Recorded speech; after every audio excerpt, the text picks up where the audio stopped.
السلام علیکم ورحمۃ اللہ وبرکاتہ۔ رب اشرح لی صدری ویسر لی امری واحلل عقدۃ من لسانی یفقہوا قولی۔ رب زدنی علما، اللہم فقہنا فی الدین، اللہم توفیقی الا باللہ، اللہم انی اسألک علما نافعا ورزقا طیبا وعملا متقبلا۔ اللہم الہمنی رشدی واعذنی من شر نفسی، آمین الہی آمین۔ اللہم صلی علی محمد وعلی آل محمد کما صلیت علی ابراہیم وعلی آل ابراہیم انک حمید مجید۔ اللہم بارک علی محمد وعلی آل محمد کما بارکت علی ابراہیم وعلی آل ابراہیم انک حمید مجید۔ قرآن میں ہے لَإِن شَكَرْتُمْ لَأَزِيدَنَّكُمْ، اللہ نے فرمایا ہے اگر تم شکر کرو گے تو نعمتیں مزید بڑھتی جائیں گی۔ شکر کا مطلب ہے برائیوں سے اجتناب، عمل صالح کا اہتمام، گویا کہ اللہ کی نعمتوں کا عملی شکر۔ ہم نے انشاءاللہ آج ہم یہ 5 پارہ سورت ہماری النساء کنٹینیو ہوگی، لیکن پارہ 5 ہمارا آج اختتام پہ ہے، تو ہمیں اس میں دیکھنا ہے کہ ہم نے اس میں سے کیا کیا سیکھا، اس پر ہمیں عمل کرنا ہے۔ اپنی غلطیوں کوتاہیوں کی لسٹ بنائیں، برائیوں سے توبہ مانگیں، برائیوں کو دور کریں۔ جس کے اندر منافقت ہے وہ بھی اپنے آپ کو جانچے، منافقت کی بہت بڑی سزا ہے۔ ہم بار بار پڑھتے آئے ہیں منافق منافق منافق بھی مسلمان ہے۔ تو اللہ نے ہمیں جو نعمتیں دی ہیں اس کا شکر گزار لوگوں کے لیے نعمت کے دروازے اور کھلتے جاتے ہیں۔ نعمتیں اللہ کے راستے میں خرچ کرنا ہے اللہ نے، اور نعمتوں کا صحیح استعمال بھی شکر ہے۔ یعنی اگر ہمیں اللہ نے پانی دیا ہے، صحت دی ہے، مال دیا ہے، بیٹے دیے ہیں، تو ان کو بھی اللہ کی راہ میں خرچ کرنا ہے، استعمال کرنا ہے، یہ بھی نعمتیں ہیں۔ اور سب سے بڑی نعمت قرآن کی دولت ہے۔ جس کے پاس قرآن کا علم ہے وہ اس کا مفہوم سمجھتا ہے، تو یہ سب سے بڑی نعمت، اور اس کو تو اور زیادہ شکر کی کیا۔ اللہ جس سے محبت کرتا ہے اسے علم عمل کی توفیق دیتا ہے، پھر اس کی شکر کی بھی توفیق دیتا ہے جس سے محبت کرتا ہے۔ تو اللہ کے پیارے بن جائیں، اللہ کے محبت کرنے والے بن جائیں۔ بارک اللہ فی، آج شکر کی آیت آئے گی، اسی لیے میں نے شکر کو مینشن کیا۔ تو یہ شکر سب سے بڑی نعمت ہے جس کے اندر ہونی چاہیے، جس کے بھی اندر ہو یہ بڑی نعمت ہے۔ بہت سے لوگوں کو سب کچھ ہوتا ہے لیکن پھر بھی اس کو دوسروں کی نعمتیں زیادہ اچھی لگتی ہیں، اپنے آپ کے لیے کوستا رہتا ہے۔ تو اسی لیے ہمیں اللہ کا شکر ہر وقت ادا کرنا ہے۔ جو بھی اللہ نے نعمتیں، سب سے بڑی نعمت ہماری صحت ہے۔ ہم اپنے ہاتھ پاؤں سب چیزوں سے چلتے ہیں۔ بارک اللہ فی، آج کی تجوید اسٹارٹ کر رہے ہیں۔ ہماری آیت نمبر 146 سورۃ النساء۔ اعوذ باللہ من الشیطان الرجیم، بسم اللہ الرحمن الرحیم۔ الا الذین تابوا واصلحوا واعتصموا بالله وأخلصوا دينهم لله فأولئك مع المؤمنين وسوف يؤتي الله المؤمنين أجرا عظيما ما يفعل الله بعذابكم إن شكرتم وآمنتم وكان الله شاکرا علیما۔ بارک اللہ فی۔ ہم یہاں اسٹاپ کر رہے ہیں، ہمارا 5 پارہ کمپلیٹ ہے، لیکن ہماری سورۃ النساء کنٹینیو ہے، اس کا الگ موضوع ہے، انشاءاللہ اس کو کل سے اسٹارٹ کریں گے۔ آج بھی بہت اہم آیتیں ہیں۔ ہم نے کل پرسوں منافقین کے بارے میں پڑھا تھا کہ منافقین جہنم کے بالکل نچلے درجے میں ہوں گے، تہ میں ہوں گے، وہاں سے نکلنا ناممکن ہوگا۔ تو منافقوں کا انجام بہت برا ہے۔ تو اب اس کے اگینسٹ میں آیت ہے، اللہ تعالیٰ جہاں کوئی خوفناک، کوئی ڈرانے والی آیت بتاتا ہے تو کوئی خوشخبری والی بھی آیت بتاتا ہے۔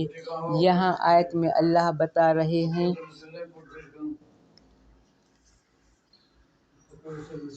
وَلَن تَجِدَ لَهُمْ نَصِيرًا، اور ہرگز نہ آپ پائیں گے ان کے خلاف کوئی مددگار، کن کے؟ منافقوں کے۔ اس کے بعد إِلَّا الَّذِينَ تَابُوا، سوائے ان لوگوں کے جنہوں نے توبہ کی۔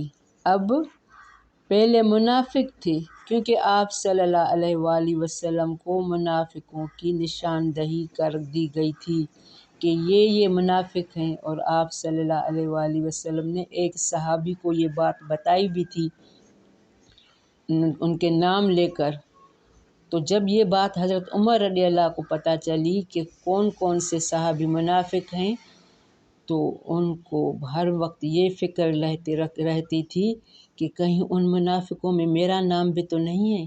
حالانکہ ہم سب جانتے ہیں حضرت عمر رضی اللہ تعالیٰ کتنے نیک صحابی تھے، کتنے اسلام کے لیے فائدے مند تھے۔ آپ صلی اللہ علیہ وآلہ وسلم نے باقاعدہ ان کے لیے دعا مانگی تھی کہ اللہ عمر کے اسلام لانے پر اسلام کو مضبوط کرو۔ تو ان کو بھی یہ فکر لاگ رہتی تھی کہ ان منافقوں میں میرا نام تو نہیں ہے۔ تو اللہ نے اس کو، تو ہمیں بھی اپنی پرواہ کرنی چاہیے۔ إِلَّا الَّذِينَ تَابُوا، مگر جنہوں نے توبہ کی۔ اب منافقوں کی بات ہو رہی ہے، اگر وہ توبہ کریں، وَأَصْلَحُوا، اپنی زندگی میں توبہ کریں، اصلاح کریں، اصلاح کر لی، وَاعْتَصَمُوا، 4 باتیں یہاں بتائی گئی ہیں، اصلاح کرے اور وَاعْتَصِمُوا بِاللَّهِ، اور مضبوطی سے تھام لے اللہ کو، وَأَخْلَصُوا، اور خالص کر لیا، دِینَهُمْ لِلَّهِ، اور خالص کر لے اپنے دین کو، جیسے ابراہیم علیہ السلام نے اپنے دین کو اللہ کے لیے خالص کر دیا تھا۔ ابراہیم نے ایک امت جتنا کام کیا تھا، اس نے اللہ کے دین کی خاطر گھر بار، مذہب، خاندان، ہر چیز چھوڑ دی تھی۔ تو ہمیں یہاں ویسا حکم دیا جا رہا ہے، وَأَخْلَصُوا دِینَهُمْ، اور خالص کر لے اپنی دین کو اللہ کے لیے، فَأُولَئِکَ مَعَ الْمُؤْمِنِینَ، تو یہی لوگ ہیں ساتھ مومنوں کے، یعنی یہ اب جنت میں جائیں گے۔ جنت کے بھی درجے ہیں۔ یہاں نجات کی صورت بتائی جا رہی، توبہ، اصلاح اور اللہ کی رسی کو مضبوطی سے پکڑنا۔ اور ایاک نستعین، ایاک نعبد و ایاک نستعین، اللہ ہم صرف تیری عبادت کرتے ہیں اور تجھ سے مدد مانگتے ہیں، مخلص اللہ کے دین کے لیے۔ اس میں ہر چیز اللہ والے کی نظر آنی چاہیے۔ تو یہی لوگ ایمان والے ہیں، مومنین ہیں، جنت میں جائیں گے۔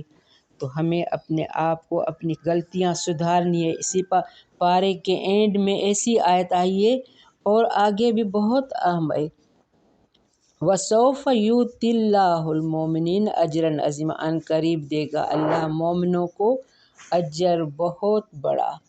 تو ہمیں اس کے لیے تیار ہونا چاہیے۔ اگر ہمیں میں کمیاں کوتاہیاں ہیں بھی تو اس کے لیے ہمیں اس کو دور کرنا چاہیے۔ یعنی منافقین میں سے جو 4 چیزوں کا خلوص سے دل اہتمام کرے گا وہ جہنم میں جانے کی بجائے جنت میں اہل ایمان کے ساتھ ہوگا۔ تو ہمیں اس کا اہتمام کرنا ہے۔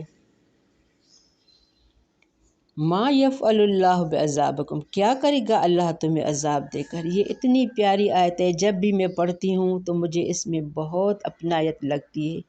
تو یہ اللہ کا قول ہے، اللہ تمہیں عذاب دے کر کیا کرے گا، کیونکہ اللہ تو 70 ماؤں سے زیادہ پیار کرتا ہے۔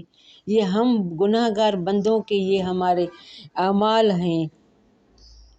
یہاں اللہ کی محبت بتائی جا رہی ہے، لوگوں کو اللہ سے صرف ڈرائیں نہیں، اللہ کی محبت بھی یاد دلائیں۔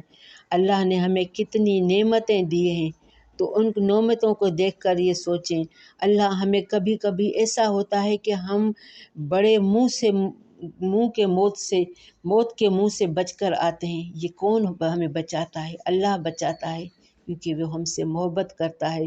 اور اگر ہمیں زیادہ نعمتوں کی قدر نہیں بھی کرتے تو اس کے لیے بھی ڈھیل دیتا ہے کہ ہو سکتا ہے یہ نافرمانی چھوڑ دے۔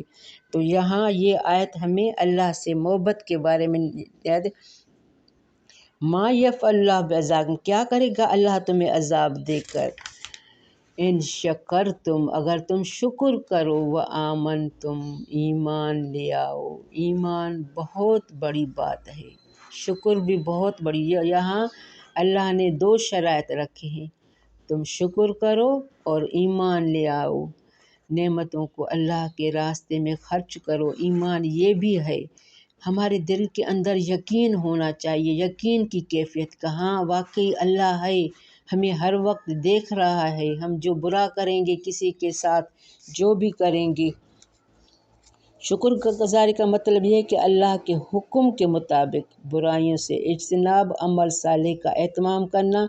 یہ گویا کہ اللہ کی نعمتوں کا عملی شکر ہے۔ ایمان سے مراد اللہ کی توحید و ربوبیت پر اور نبی آخری زمان حضرت محمد صلی اللہ علیہ وآلہ وسلم کی رسالت پر ایمان لانا کہ واقعی اللہ ایک ہے اور محمد اللہ کے سچے اور رسول ہیں۔ تو یہ بھی ایمان ہے۔ ہمیں ایمان کم اور زیادہ ہوتا ہے، ہمیں ایمان کی ہر وقت فکر کرنی چاہیے۔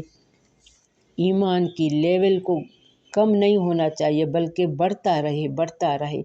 اور یہ یقین کی کیفیت سے ہوتا ہے کہ جب ہمیں اللہ، اس کے رسول اور قرآن پر پکا یقین ہو تو شکر نعمتوں کو بڑھاتا ہے۔ ان شکرتم وآمنتم، اگر تم شکر کرو، ایمان لیا، وکان اللہ شاکرا علیما، تو ہے اللہ قدردان، بہت علم والا۔ یہاں علم کی فضیلت بھی آئی ہے، یعنی شکر کون کرے گا؟